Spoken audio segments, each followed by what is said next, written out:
Liberando sus frenos. Hace muchos años, cuando comencé a estudiar las emociones negativas, el punto más crítico que descubrí fue que no se puede hacer ningún progreso hacia la salud, la felicidad, el amor y el cumplimiento del potencial mientras se insista en mantener intactas las emociones negativas. Y lo único bueno de las emociones negativas, si es que tienen algo de bueno, es que las emociones negativas no son permanentes. Lo dice hasta Sigmund Freud, no hay un lugar permanente para las emociones negativas en el subconsciente. En otras palabras, son visitantes indeseados. Son hábitos negativos o patrones de respuesta negativos que pueden eliminarse, y el punto inicial para eliminarlos es entender de dónde vinieron y entender cuáles fueron los factores causales, volviendo a la niñez temprana, que desencadenó el desarrollo de las emociones negativas y nos han dado como adultos una predisposición a ser negativos de una u otra forma. Esto nos lleva al condicionamiento de la niñez temprana. Recuerden que ya dijimos que el punto inicial de los patrones de hábitos negativos compulsivos e inhibitorios era la crítica destructiva. La crítica destructiva es el gran destructor. La crítica destructiva destruye a las personas en su interior y las deja caminando en círculos por fuera. Muchas personalidades han sido minadas y destruidas, mucha autoestima ha sido puesta de lado como resultado de la crítica destructiva más que cualquier otra cosa que podamos imaginar. La crítica destructiva es el gran asesino. Ahora, ¿por qué es eso tan malo? Sabemos que los niños en sus primeros años y al ir creciendo tienen una necesidad tremenda de amor y aprobación de sus padres. De hecho, muchos psiquiatras y psicólogos han dicho que la razón número uno de la enfermedad mental en los adultos es el retiro de amor o el amor no expresado. Sabemos que cualquier persona con prestigio, una persona que es importante para un niño, tiene un impacto enorme en ese niño, y los niños hasta la edad de 6 años tienen muy poca habilidad para discriminar entre una crítica válida y una crítica inválida. Lo que esto significa es que todo lo que diga un padre o un pariente mayor o una persona mayor, cualquier cosa que diga una persona de prestigio o una persona importante para un niño es aceptada como cierta. Es aceptada como una representación válida de la realidad. Si una madre dice eres un niño malo, o si un papá dice eres flojo, si alguien dice no eres dependiente, o si alguien dice que somos estúpidos o tontos o feos, el niño no tiene capacidad alguna para discriminar entre lo válido y lo no válido. Ese niño acepta eso como una verdadera representación de la realidad. Va más allá de la mente consciente, va directamente al subconsciente y ahí se queda. Muchos de nosotros como adultos aún estamos viviendo en base a la información negativa que recibimos cuando éramos niños. Y después como adultos, ¿qué decimos? Pues decimos así es como soy, o siempre he sido así, o algunas personas dirán, pues es de familia, tu padre era así, los hijos son así, tu madre era así, etc. ¿De dónde viene? Nada de estas cosas es de familia. Por ejemplo, cuando estaba creciendo, mis padres habían sufrido la depresión y la depresión les produjo un impacto enorme. Y cuando hablábamos de comprar algo, lo recuerdo muy bien, mis padres se ponían muy tensos y decían, no podemos pagarlo, no podemos pagarlo, no podemos pagarlo, no podemos pagarlo. Tenían una mentalidad de carencia, esta mentalidad de no podemos pagarlo toda su vida. Y luego yo crecí y aunque nunca he experimentado la depresión, y la mayoría de ustedes, 10, 20, 30, 40 años después, aún estamos diciendo, no puedo pagarlo, no puedo pagarlo, no puedo pagarlo. Aún tomamos como base esas frases críticas, esas frases emocionales que usaban nuestros padres. Tal vez sus padres les decían como mi padre me decía a mí una y otra vez, nunca acabas lo que empiezas, nunca acabas lo que empiezas. Nunca acabas lo que empiezas. Eres un flojo, nunca acabas lo que empiezas. Y cuando fui adulto tuve muchos problemas para acabar lo que empezaba. Al acercarme al final de la tarea, comenzaba a sentirme ansioso y buscaba cualquier excusa por posponerla o retrasarla. El segundo factor que nos predispone a emociones negativas es la falta de amor. Sabemos que las personalidades de los niños se desarrollan al grado en que reciben una alta calidad y una alta cantidad de amor de sus padres. Existe una relación de 1 a 1 entre la cantidad de amor, la calidad de amor y una personalidad sana. Ese amor negado o la privación de amor es la causa clave de la infelicidad, la negatividad y la enfermedad mental en los adultos. Para que un niño se sienta realmente amado, el niño debe tener padres con buenos conceptos, y la mayoría de nosotros tuvimos padres que fueron víctimas de sus padres, que a su vez fueron víctimas de sus padres. Un escritor famoso dice que todo el mundo es víctima de una víctima. Todos son víctimas de víctimas. Nuestros padres quisieron criarnos de la mejor forma posible, pero ellos mismos fueron víctimas de víctimas. Y para que un niño se sienta realmente amado, deben existir 3 condiciones. La condición número 1 es: los padres deben amarse a sí mismos. Los padres deben amarse a sí mismos. Recuerden, nunca le podrán dar más amor a otros que el que sienten por sí mismos. Si no se aman a sí mismos, no pueden amar a sus hijos. Si tienen un poco de amor por sí mismos, deben difundirlo en sus hijos. Si tienen poco amor por sí mismos y es absorbido por sus esposos, entonces, a veces, aunque deseen amar a sus hijos, no tienen amor que darles. Sus padres querían amarlos y en muchos casos no tenían amor para darles. Y eso es porque nunca lo recibieron cuando crecieron. El segundo requisito es: los padres deben amarse mutuamente. Para que un niño crezca sintiendo confianza en sí mismo, crezca sintiéndose amado, a salvo y seguro, debe crecer en un ambiente donde los padres se amen. No hay nada que le dé más temor a un niño que crecer en un hogar donde los padres peleen entre sí, donde los padres no se amen, donde haya dificultades, porque el niño siempre tiene una tendencia, primero que nada, ser una víctima, pues al niño se le grita y se le vocifera, y entonces cree que la razón por la que mamá y papá pelean es su culpa. Ahora, una investigación interesante: como hay muchas familias de un solo padre, la investigación interesante muestra que cuando uno de los padres se va como resultado de una separación o un divorcio, los niños que quedan invariablemente están convencidos de que la razón por la que el otro padre se fue se debió a algo que él hizo. Y es importante que si un matrimonio o una relación va a terminar y uno se va a ir, que el padre que se quede les diga a los niños una y otra vez que la razón por la que la relación no funcionó no tuvo nada que ver con ellos. Solo tuvo que ver conmigo y con papá, conmigo y con mamá. No tiene nada que ver con el niño. El niño necesita oírlo muchas veces antes de que se sienta confiado y seguro. Y por supuesto, siempre es mejor que un niño sea criado por un padre que lo ama que por 2 padres que no se aman. Una tercera condición que debe cumplirse si no quiere que exista la falta de amor es que los padres deben amar al niño. Los padres deben amar al niño. Bueno, esto parece muy obvio y muy lógico. La verdad es que, y esto es lo más difícil para usted y para mí como adultos, que ni siquiera lo pensamos, que es posible que nuestros padres no nos quisieron. No porque no lo intentaran, querían amarnos y tenían la intención de hacerlo, desde luego, etcétera, etcétera, pero simplemente como tenían conflictos mutuos y problemas sin resolver con sus padres, y sufrieron la guerra y la depresión, tenían que hacer carrera y otras responsabilidades, nunca lo lograron totalmente. ¿Entienden? Esa fue la dificultad. Lo deseaban, pero nunca lo lograron. La única forma en que puede amarse a un niño es pasando una gran cantidad y calidad de tiempo con el niño. Tiempo en gran cantidad y calidad con el niño.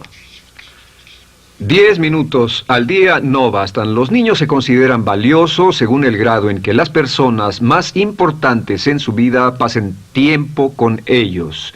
Si las personas más importantes en su vida, sus padres, solo pasan poco tiempo con ellos, los niños concluyen que la razón para ello es que tienen muchos defectos, que hay algo esencialmente malo en ellos y que por eso sus padres no pasan más tiempo con ellos. Los niños no piensan con la razón, lo hacen en forma emocional. Solo piensan: mi padre está aquí, me ama, y si no pasa tiempo conmigo, él o ella no me aman. Y si cualquiera de esas 3 condiciones existió o más cuando estaba creciendo, los padres no se amaban a sí mismos, o no se amaban mutuamente, o tal vez no lo amaban porque nunca lo lograron, aunque querían, entonces usted debe haber crecido en conjunción con la crítica destructiva que se llama culpa.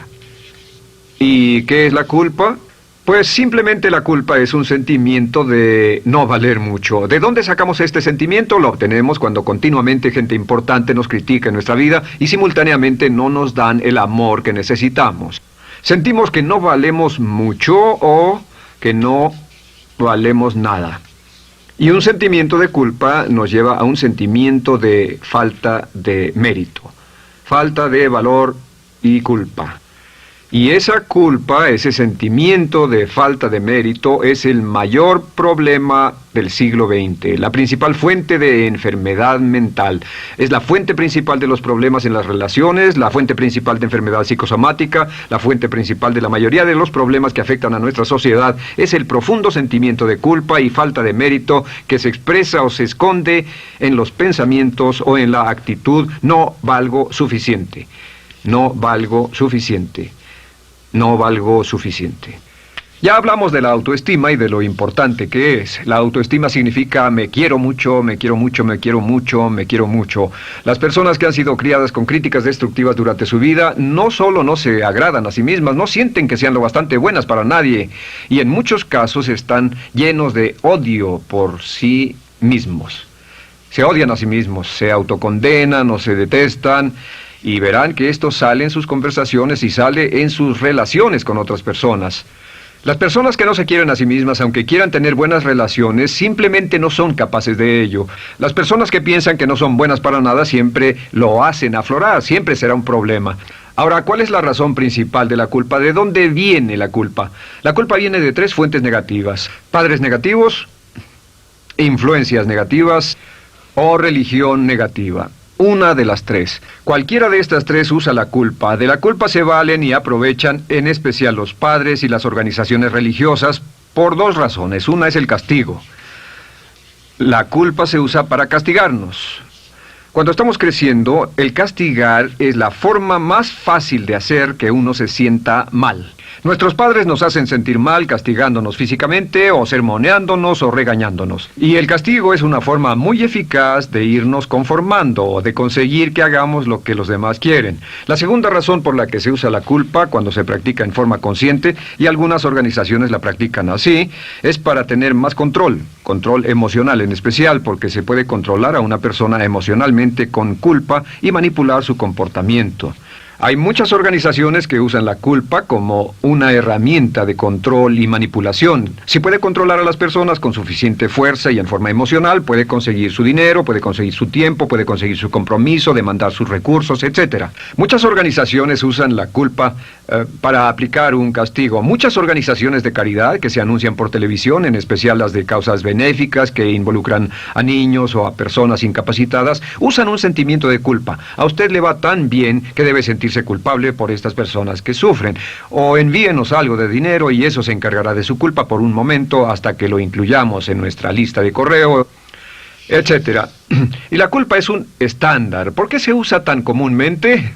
Pues primero que nada porque casi todos nosotros la tenemos en mayor o menor grado. Y número 2, es fácil. La culpa es fácil. ¿Por qué nuestros padres la usan con nosotros? ¿Por qué nuestras madres la usan con nosotros? Nuestras madres pueden controlarnos con la culpa en un cuarto repleto. Nuestra madre puede controlarnos a miles de kilómetros por teléfono. Los padres usan la culpa en sus hijos porque sus padres usaban la culpa en ellos y así sucesivamente. Es lo más fácil. No existe un esfuerzo físico. Puede hacerse con una mirada o de reojo o una palabra. Ya sabe que las personas siempre buscan lo más fácil. Esté alerta.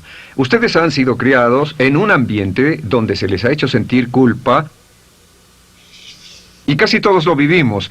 Debemos entender que la culpa es como una letrina o bacterias emocionales negativas que se colocan en la raíz de su psique o su subconsciente y activan todas las demás emociones negativas: furia, odio, envidia, resentimiento, frustración y duda, temor, etcétera. Las crea y las activa a todas. Y la forma para, en realidad, deshacerse del centro es exorcizarlo, extirparlo. Y es lo que vamos a hacer el resto de esta sesión. Primero, ¿cómo podemos saber si nos criaron con sentimientos de culpa? Bien, a esto le llamamos la manifestación adulta de la culpa. Manifestación adulta de la culpa. Puede saber, probándose a sí mismo, ¿cuánto de esto tiene? Número 1, la manifestación adulta de la culpa es que tiene sentimientos de inferioridad, sentimientos de inadaptabilidad y de no merecer las cosas. No siente que merezca que le pasen cosas buenas. Si una persona ha sido criada con crítica destructiva y se le hace sentir culpa, entonces cuando logra éxito, aún con un tremendo esfuerzo, tiene una tendencia terrible de sentir que no se lo merece. A esto se le llama, por cierto, temor al éxito. El temor al éxito es solo otra forma de decir que la persona que ha estado condicionada a pensar de sí misma como poco valiosa o no lo bastante buena, se siente muy incómoda cuando experimenta el éxito. Se siente muy tensa y a disgusto.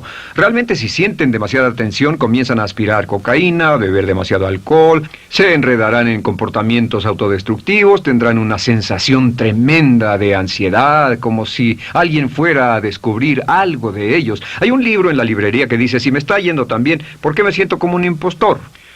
Tienen el llamado síndrome del impostor. ¿Alguna vez ha tenido éxito en algo y la gente ha ido a usted a decirle, vaya, hiciste un excelente trabajo, o eso es maravilloso, aunque haya sido muy duro para usted, y sintió que los demás iban a descubrir, siente como que, es decir, que iban a descubrir que realmente no es bueno, que solo fue un fraude, solo un accidente, y por supuesto es lo que dice, fue coincidencia, fue un accidente, la verdad, no sé ni cómo lo hice. Hacen todo lo posible por huir de ese sentimiento de inferioridad y de no merecer las cosas. Estén muy alertas. La segunda manifestación adulta de la culpa es la autocrítica destructiva. Hay una línea de un gran poeta que dice, aquellos a quienes se les hace mal, hacen mal a su vez. Los niños a muy temprana edad, a veces a la edad de 2 o 3 años, comienzan a menospreciarse, se desgarran, hasta se golpean y se castigan físicamente si se les critica demasiado. Siempre dicen el equivalente de no valgo suficiente o no soy muy bueno, y se castigan a sí mismos. Y la crítica destructiva es un síntoma real de un sentimiento escondido de culpa e insuficiencia. El número 3 es que fácilmente manipuladas por la culpa, las personas pueden jalar sus cordones de culpa en forma muy simple. Realmente vemos que existen dos tipos de personas en el mundo, los lanzadores de culpa y los receptores de culpa. Invariablemente, estas personas se atraen mutuamente. Y por supuesto el lanzador de culpa es la persona que se identifica con el padre que lanzó la culpa y el receptor es la persona que se identifica con el que atrapó la culpa.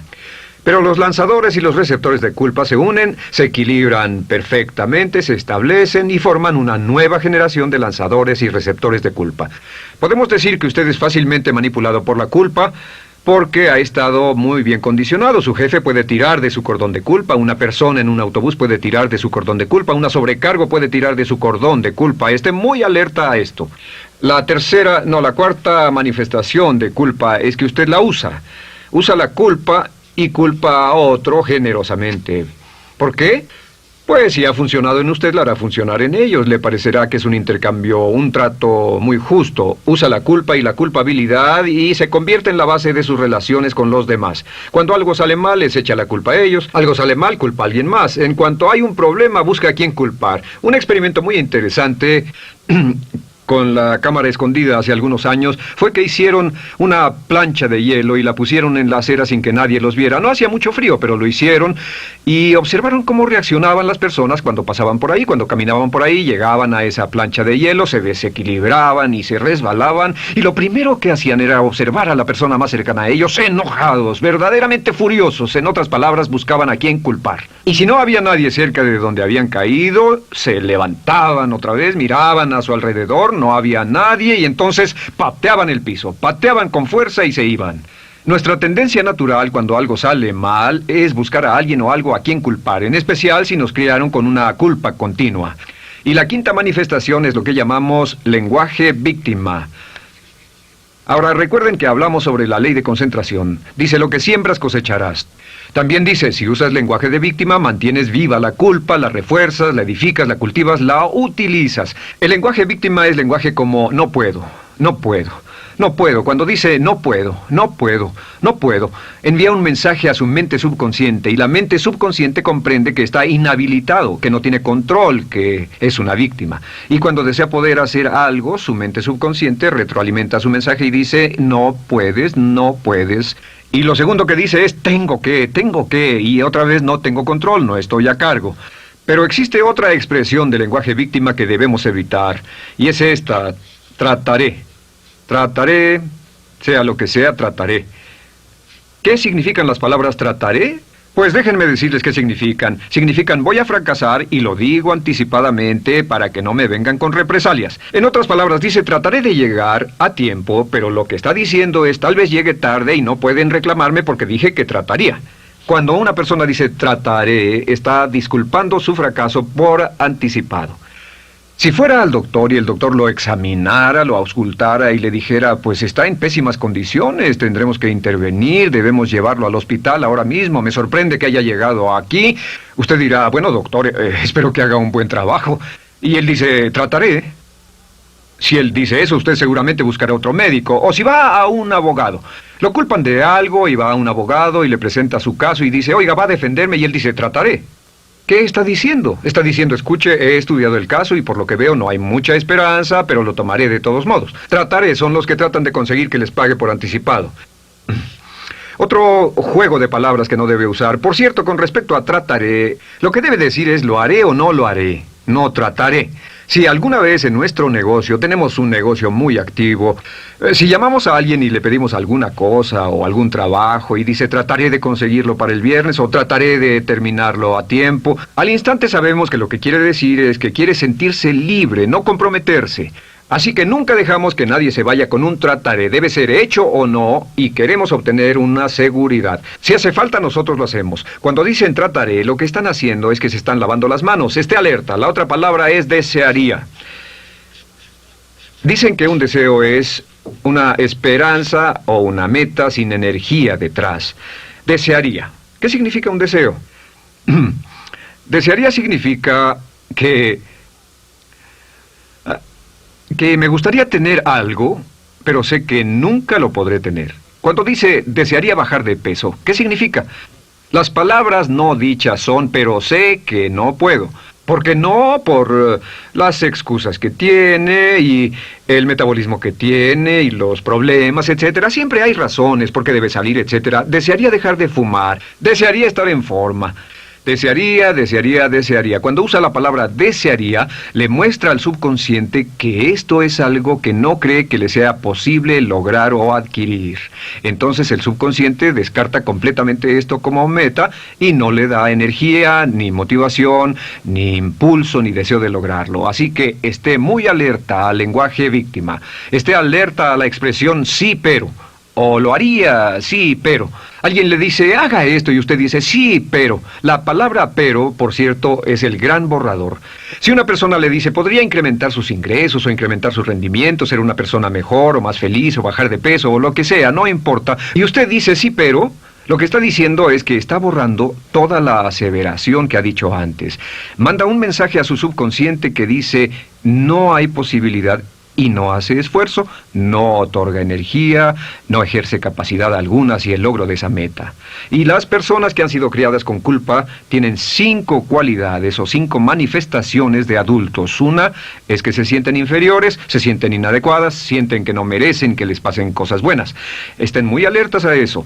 El número 2...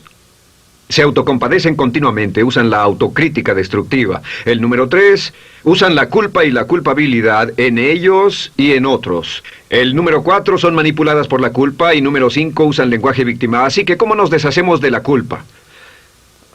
¿No es sorprendente cómo se aclara esto? Este pizarrón, todo se borra. Tengo una varita mágica cuando me voy a sentar al escritorio. Entonces, ¿cómo nos deshacemos de la culpa? Para deshacerse de la culpa...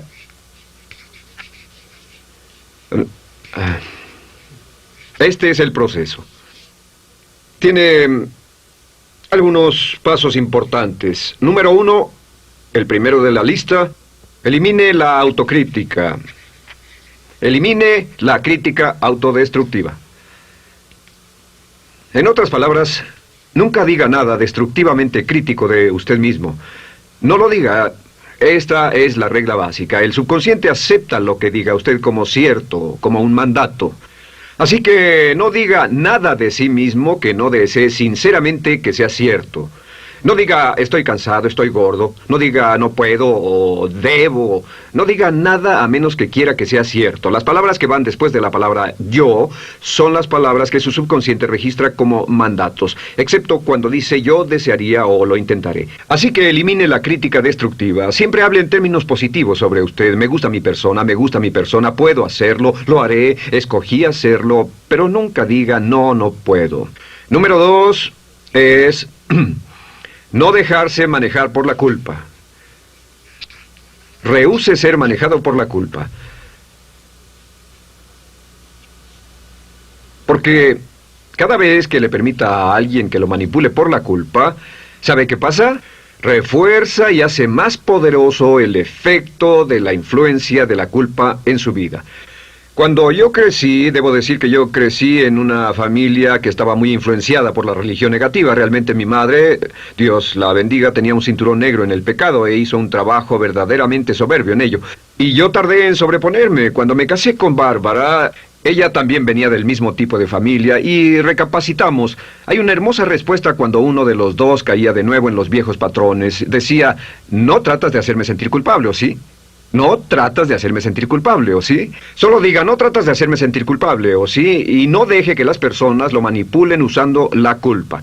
El número 3, no use la culpa o la culpabilidad y anuncie que no va a usarla. No la use en otras personas y permita que sus hijos o su cónyuge digan lo mismo. No tratas de hacerme sentir culpable, ¿o sí? Repítalo una y otra vez. Y si la otra persona le dice eso es lo que trato, contéstele no va a funcionar. Y no funcionará. Es que la culpa solo funciona mientras usted no sepa que está siendo usada en usted. El número 4 es lo que llamamos la ley del perdón.